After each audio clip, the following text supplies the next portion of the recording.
Right off the bat, we're thrown into courtroom chaos. You can feel the tension building. Something's definitely off here. Eyes are not working. No, I wouldn't go. Just get a new prescription, but. Good morning. Are you Jamarian Martin? Speak up, please. And will your client waive the formal reading of the indictment? No, Your Honor.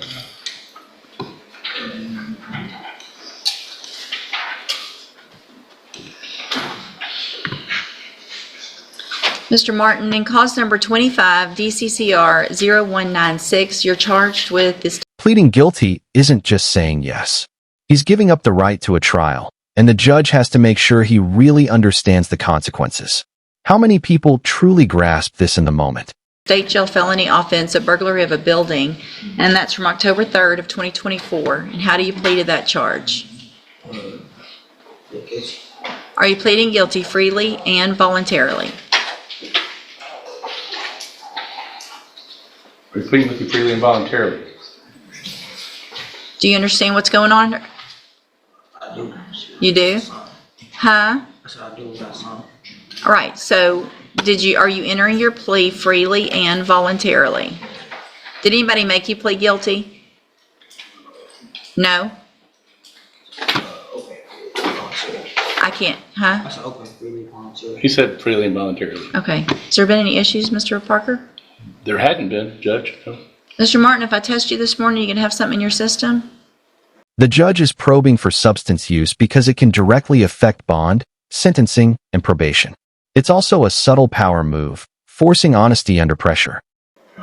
You're not sure? Have a seat in the jury box. Let's find out. When's the last time you smoked marijuana? 2 weeks ago. Tell the truth. Because what's going to happen is I'm going to get amounts, the levels, right? So tell me the truth. When's the last time you smoked? That's the truth? Have you done anything else? Notice how judicial discretion is in play here. These decisions aren't just paperwork. They can shape the rest of someone's life. Speak up. So I think from that, Promethazine? When's the last time you did that? 2 years ago. What is that? Cough syrup. Anything else with that?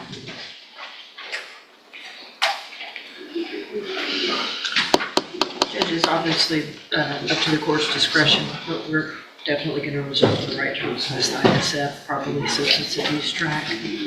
How old are you? 19?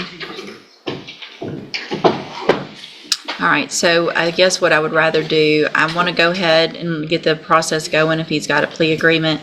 But I think based on his age and the nature of the type of drugs he's using, I am going to raise that bond. We'll get the pre-sentence report done, see if there's any issues with regard to. Jaw-dropping moment. He's pleading guilty even though he says he didn't commit the crime. Plea deals can be strategic, but they carry massive consequences. Substance abuse, and if there's any upfront that treatment that I find necessary at that point. So let's go ahead and go through the plea. And will he waive the formal reading? I will, know we Judge. started it, but we're going to go pled back. guilty. He said freely and voluntarily, and that's about where you left off. All right, and so did you plead guilty to this offense because you actually did what they charged you with? You didn't? You didn't do what they charged you with? Look at me and pay attention, all right? Okay? Everything's going to be okay, but you're young, and if you're going to be successful on any kind of probation in life, you're going to get some help early on right now so that you don't end up with a felony conviction, okay? But I need you to pay attention to my questions and listen very carefully and answer them. So you're charged with burglary of a building. The question I asked is, did you plead guilty because you actually did that? Okay. I have here on the computer some documents that have your signature on them. Before you signed these, did you go over them with Mr. Parker? This is huge. Legal decisions can affect immigration status, too. This is why fully understanding a plea agreement isn't optional. Reading the fine print can change everything.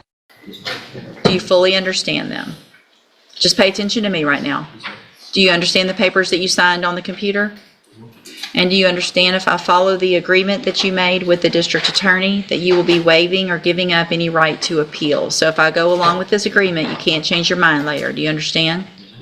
And it looks like the agreement's for a 4-year deferred probation, that there would be restitution ordered, which means you would have to pay back some money for any damage or whatever you stole, and they'll figure that out before sentencing. Is that your understanding? Do you also understand, if you're not a U.S. citizen, that a plea of guilty or no contest may result in your deportation, exclusion from admission to the country, or denial of naturalization under federal law? State tenders number No 1. objection. It's admitted. Is there any evidence that Mr. Martin is not competent? No, Your Honor. All right, I'm going to find that you entered your plea of guilty freely and voluntarily. Find that you're mentally competent and you understand the nature and the consequences of your plea. Find sufficient evidence to find you guilty, but I'm going to reset your case for sentencing so we can get a pre-sentence report done. If possible, I'd like to get some type of substance abuse evaluation done and any recommendations, as well as we'll get that restitution figured out, and then we'll come back later for sentencing.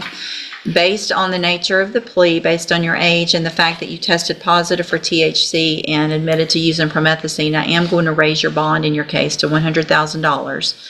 If you make that bond, a condition of it is that you have a drug patch on at all times. So probation's going to come out to the jail, talk to you, we're going to figure out what all you need, and then we'll get you hopefully started in on this probation where you can be successful. All right? Go back with the bailiff. Thank you.